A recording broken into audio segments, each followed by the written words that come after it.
Guys, hello, good morning. So welcome back po sa video card repair. This is Tech Jonathan. So ito po siya. Ayan. So problem garbage display. So naka-dual monitor po tayo, dalawang HDMI.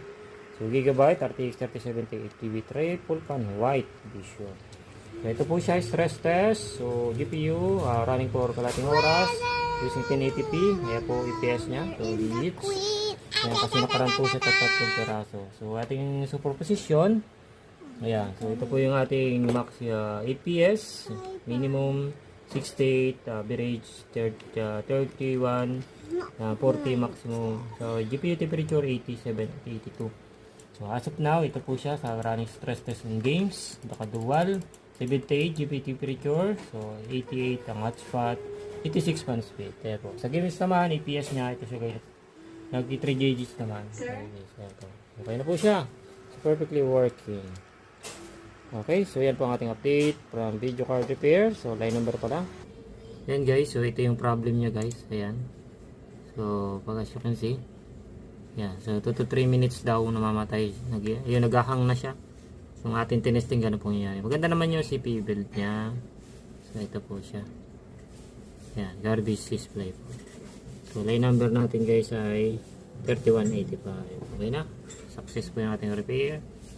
Okay. Ito po yung line number 3185. Ayan.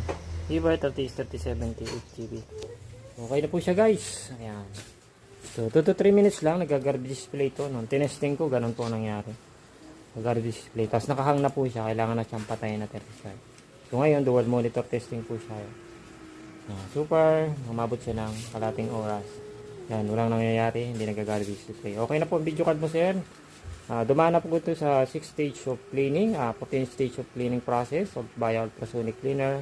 Malinis na po yung PCB nito, pwede nang manalamin. Yan, napakaganda na ng PCB. Tapos yung mga VRAM nya, GPU chip, wala na po yung mga langis. So dahil sa ultrasonic cleaner po yan. Tapos yung ating mga fans, nilinis ko na rin. Yan, fully clean na po yan. Ready na po ulit i-ship sa may-ari at kunin ng may-ari. Okay? So yan po ang ating update from video card repair. Basta AMD talaga, maganda.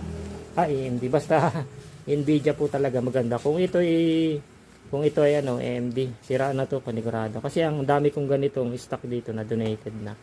Ganito tripan din ganito itsura. Pero AMD siya, sira na yung GPU chip. Yan. So basta Nvidia, maganda talaga Nvidia.